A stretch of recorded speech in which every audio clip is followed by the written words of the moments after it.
24 లేదా 25లో డిగ్రీ లేదా బీటెక్ చదివారా? సాఫ్ట్వేర్ జాబ్ కోసం ఎదురు చూస్తున్నారా? అయితే కోడ్ జ్ఞాన్ 100 డేస్ కోర్సులో చేరండి, జాబ్ సాధించండి. నమస్తే, వెల్కమ్ టు సుమన్ టీవీ. నేను మీ యాంకర్ సిరి. సో మరి ఆన్ జూలై 27 అయితే 1 డే వర్క్షాప్ అయితే జరగబోతుంది. ఎస్పెషల్లీ ఆ రోజు క్రాస్ కట్ బ్లౌజ్తో పాటు ఏ లైన్ ఫ్రాక్ని కూడా ఎలా కుట్టాలి అనేది నేర్పించడం జరుగుతుంది. సో దానికి సంబంధించి ఈ రోజు ఎపిసోడ్లో మనకి ఏ లైన్ ఫ్రాక్ ఒక డ్రాఫ్టింగ్ విధానం ఏ రకంగా ఉంటుందో దాని గురించి మనతో మాట్లాడడానికి ప్రసన్న గారు ఉన్నారు. అడిగి తెలుసుకుందాం. నమస్కారం మేడం. నమస్తే సిరి. సో మేడం, జూలై 27 రోజు అయితే 1 డే వర్క్షాప్ అయితే జరగబోతుంది కాబట్టి ఆల్రెడీ మనం ప్రీవియస్ ఎపిసోడ్లో క్రాస్ కట్ ఎలా ఉంటుంది అండ్ డ్రాఫ్టింగ్ ఎలా తీసుకోవాలి, ఒక ఫ్యాబ్రిక్ మీద మనము ఆ డ్రాఫ్టింగ్ చేసిన కటింగ్ పేపర్స్ తోటి ఎలా తీసుకోవాలి అనేది కూడా మనం మాట్లాడుకోవడం జరిగింది. సో మరి ఈ రోజు ఏ లైన్ ఫ్రాక్ కనుక ఎవరైనా నేర్చుకోవాలి అంటే ఫస్ట్ డ్రాఫ్టింగ్ అనేది ఎలా చేయాలి? డెఫినెట్గా అసలు ఏ లైన్ ఫ్రాక్ మనము 1 ఇయర్ బేబీకి చూపించబోతున్నాం. అసలు ఏ లైన్ ఫ్రాక్ అనేది ఎవరైనా ఏ సైజ్ వాళ్ళైనా యూజ్ చేయొచ్చు. అంటే పెద్దవాళ్ళు, మిడిల్ ఏజ్, ఏ ఏజ్ వాళ్ళైనా, అంటే ఏ లైన్ ఎక్కడెక్కడ యూజ్ అవుతుంది అనేది మెయిన్ మనకి అవసరం. చాలా మందికి తెలియదు కదా. మనం ఫ్రాక్ మోడల్లో, సెమీ ఫ్రాక్ మోడల్లో వేసుకుంటూ ఉంటాం కొన్ని ఫ్రాక్స్ కానీ, కుర్తీస్ కానీ, ఇట్లా రకరకాలుగా. అప్పుడు ఏ లైన్ ఫ్రాక్ మనం బాగా యూజ్ అవుతుంది. అంటే ఎందుకు ఏ లైన్ ప్రిఫర్ చేస్తారు పెద్దవాళ్ళు అంటే, కొంచెం హిప్ ఎక్కువగా ఉండేవాళ్ళు కొంచెం కవర్ చేయడానికి, నీట్గా ఉండడానికి, అలా అంబ్రెల్లా, సెమీ అంబ్రెల్లా మనం చూస్తూనే ఉంటాం కదా, అలాంటి కటింగ్స్కి బాగా యూజ్ అవుతుంది అనమాట. ఇప్పుడు 1 ఇయర్ బేబీకి మెజర్మెంట్తో పాటు ఏ లైన్ ఫ్రాక్ ఎలా ఉంటుంది అనేది చూపిద్దాం. Okay ma'am. ఫస్ట్ మనం లెంత్ తీసుకుందాం. సో మేడం, ఇవి మనం తీసుకునే కొలతలు ఏవైతే ఉన్నాయో అవి ఎలా తీసుకుంటున్నారు? జనరల్గా ఆల్రెడీ నేను 1 ఇయర్ బేబీ మెజర్మెంట్స్ అయితే ఇక్కడ తీసుకోవడం జరిగింది. ఆ రోజు ఎవరైతే మన దగ్గరికి క్లాస్కి అటెండ్ అవుతారో వాళ్ళకు కూడా మెజర్మెంట్స్, అంటే వాళ్ళ బాడీ మెజర్మెంట్సే మనం ఇక్కడ ఈ టేప్ సహాయంతో మనం ఇవ్వడం జరుగుతుంది. ఇక్కడ రాయడం జరుగుతుంది. ఈ నోట్స్, అంటే ఈ డ్రాఫ్టింగ్ కూడా వాళ్ళకి ఒక డ్రాయింగ్ ద్వారా ఎక్కడి నుంచి ఎక్కడికి ఎలా తీసుకోవాలి, ఈ నోట్స్ కూడా ప్రిపరేషన్ జరుగుతుంది అనమాట. అంటే ఆ క్లాస్ అయిపోయిన తర్వాత మళ్ళీ ఎప్పుడైనా వాళ్ళకి గుర్తు రావాలి అంటే ఇది చూసుకుంటే సరిపోతుంది. సింపుల్గా వాళ్ళు మర్చిపోయిన వాళ్ళకి ఈ కొలతలు అండ్ అలాగే మెటీరియల్ కూడా ప్రొవైడ్ చేయడం జరుగుతుంది అంటారు. ఈ ఒకవేళ మర్చిపోయినా కానీ వాళ్ళు రిఫరెన్స్ కోసం ఈ నోట్స్ అనేది ప్రిపేర్ చేసుకుంటూ ఉంటారు అనమాట. గ్రేట్. ఇప్పుడు ఫస్ట్ మనం లెంత్ తీసుకుందాం. 20 లెంత్ అనేది 20 ఇంచెస్. మేడం, దీనికి ఎక్స్ట్రా మార్జిన్ అనుకుంటూ మనం ఏమైనా తీసుకోవాలా? కింద కొంచెము, అంటే మనం ఫోల్డ్ చేసి స్టిచ్ చేస్తాము, అందుకోసమని ఒక 1/2 ఇంచ్ ఎక్స్ట్రా తీసుకుంటాం అన్నమాట.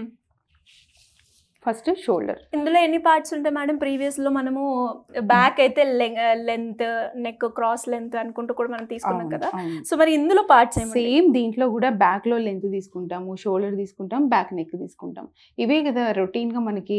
అంటే ఫ్రాక్ కూడా అలాగే సేమ్ మెజర్మెంట్ తోటి ఫాలో అవుతుంది step by step. Next shoulder వచ్చేది. ఓకే. షోల్డర్ మనకి 12 ఇంచెస్ ఉంది. దాంట్లో 6 అంటే బై 2 పార్ట్స్ చేయాలి. హాఫ్ మనం మెజర్ చేసినప్పుడు ఇటు నుంచి 2 హాఫ్ చేయాలి అని చెప్పాను ప్రీవియస్. అలాగే ఇక్కడ కూడా అలాగే చేస్తాం అనమాట. 3 ఇంచెస్ ప్లస్ నెక్కి 2.5. ఆర్మ్ హోల్ లెంత్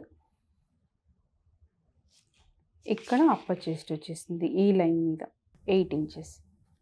కొంచెం ఎక్స్ట్రా మనం మార్జిన్ కోసం కూడా పెట్టుకోవాలని చెప్పాను కదా. ఇక్కడ నుంచి మనకి 10 ఇంచెస్ దగ్గర చెస్ట్ లెవెల్లో తీసుకుంటాం. అంటే వాళ్ళ బాడీ మెజర్మెంట్స్ ఇలా ఉన్నాయి కాబట్టి మనం ఇలా మార్క్ చేసుకుంటాం.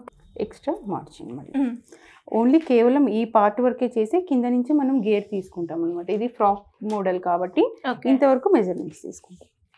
సో ఇప్పుడు మనం అన్ని కొలతలు తీసుకోవడం జరిగింది కదా మ్యామ్? అవును. ఇక్కడ కూడా మనకి ఏ షేప్ కావాలి అంటే ఆ షేప్ని మనము అందులోనే తీసుకోవాలి అంటారా? అవును. బ్యాక్ నెక్ కూడా అలాగే సేమ్ ఒక బాక్స్ ప్రిపేర్ చేసుకొని ఎంత లెంత్ కావాలి అని తీసుకొని దాంట్లోనే మనం డ్రా చేసుకోవాలి. Same process. మోడల్స్ మారుతూ ఉంటాయి, కట్టింగ్స్ మారుతూ ఉంటాయి, సైజ్ మారుతూ ఉంటాయి, మెజర్మెంట్స్ ఎవ్రీ టైమ్ మెజర్మెంట్స్ మారుతూ ఉంటాయి.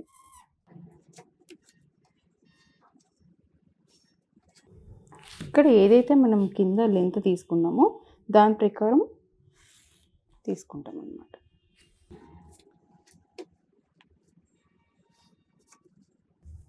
అంటే ఇప్పుడు కింద ఇలా వచ్చేసరికి ఏ లైన్లో రావాలి, కొంచెం ఇలా రౌండ్ షేప్ తీసుకుంటే సరిపోతుంది. ఓకే మేడం, ఇప్పుడు చాలా మందికి కూడా డౌట్ అయితే వస్తూ ఉంటుంది, అంటే ఈ ఫ్రాక్ బ్లౌజ్ ఒకటే రోజు అంటున్నారు, 2 పాసిబుల్ అవుతాయా అని.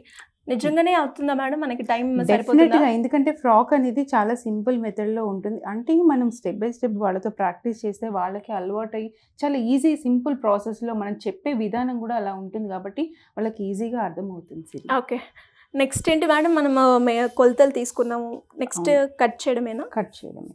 ఓకే, ఇప్పుడు ఒక ఫ్రాక్ మోడల్ చూద్దాం. మనం బ్లౌజ్ కట్ చేసేటప్పుడు ఇటు సైడ్ ఓపెన్ది అటు పెట్టుకోమన్నారు కదా. అవును, ప్రతిదీ ఏదైనా సరే ఈ ఫోల్డింగ్ కూడా పేపర్ కూడా మనం అటే పెట్టుకున్నాం, ఇప్పుడు ఇటే కట్ చేసాం. ఏది కట్ చేసినా సేమ్ ప్రాసెస్ సేమ్ ఇదే ఉంటుంది, కాకపోతే ఒక్కటే మెజర్మెంట్స్ మారితే మోడల్ మారుతుంది. ఓహో, సో ఇలా అయితే ఈజీగానే నేర్చుకోవచ్చు. ఎస్, ఆల్మోస్ట్ అన్నీ కూడా సిమిలర్గా ఉన్నాయి కదా మేడం, ఎస్పెషల్లీ మనం తీసుకునేటప్పుడు బ్లౌజ్కి అయినా కూడా లేదంటే ఫ్రాక్ అయినా కూడా. అవును, మీరు నాతో జర్నీ చేసి రోజు చూస్తున్నారు కాబట్టి అలా సిమిలర్గా అనిపిస్తుంది.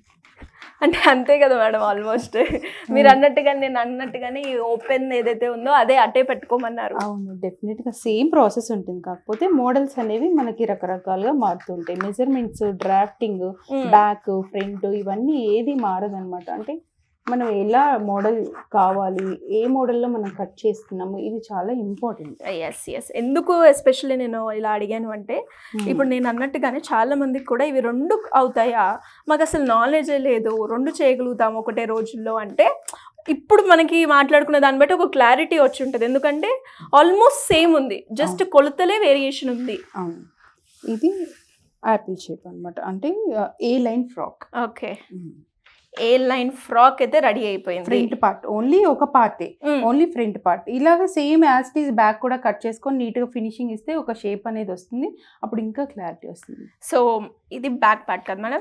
ఏ లైన్ బ్యాక్ పార్ట్ అయితే కంప్లీట్ అయింది. నెక్స్ట్ ఫ్రంట్ పార్ట్ కూడా మనం నెక్స్ట్ ఎపిసోడ్లో అయితే డిస్కస్ చేద్దాం మేడం. ఇంకా ఎవరైనా కూడా ఈ క్లాస్కి సంబంధించి ఇన్ఫర్మేషన్ తెలుసుకోవాలి అనుకున్నా కూడా, క్రాస్ కట్ బ్లౌజ్ కుట్టేటప్పుడు నాకు బేసిక్ నాలెడ్జ్ కూడా లేదు అయినా నేను చేయగలుగుతాను అనుకునే వాళ్ళు ఎవరైనా కూడా ఈ క్లాస్కి అటెండ్ అవ్వచ్చు అంటారా? డెఫినెట్గా అటెండ్ అవ్వచ్చు. అసలు బేసిక్గా వాళ్ళకి సూదిలో దారం ఎలా ఎక్కించాలి అని నాలెడ్జ్ లేకపోయినా పర్వాలేదు, మనం అయితే ప్రాక్టీస్ చేస్తాం. అది కూడా 10 to 4 టైమింగ్స్ పెట్టడం జరిగింది కాబట్టి ఈ గ్యాప్లో మనము ఒక బ్లౌజ్, ఒక ఫ్రాక్ వాళ్ళకి పర్ఫెక్ట్గా నేర్పించడం జరుగుతుంది. సో మరి ఇంకెందుకు ఆలస్యం, చూస్తున్న వాళ్ళు ఎవరైనా కూడా 1 day వర్క్షాప్లో వస్తుంది శ్రావణ మాసం, బ్లౌజులు బయటికి ఇద్దాము అంటే అమ్మో 1 2 4 ఉంటాయి. 4 శుక్రవారానికి 4 చీరలు కొనే ఉంటారు కదా. మరి ఆ బ్లౌజులు చీరలు ఎంతైతే కాస్ట్ పెట్టి కొన్నామో ఇప్పుడు బ్లౌజ్ కూడా అంతే కాస్ట్ అయితే ఉంది. మరి ఆలోచించండి, ఈ సండే వర్క్షాప్కి వచ్చి మీ బ్లౌజ్ మీరు కుట్టుకోవాలి అనుకుంటే సింపుల్గా కింద స్క్రోల్ అవుతున్న నెంబర్ని సంప్రదించండి. Thank you.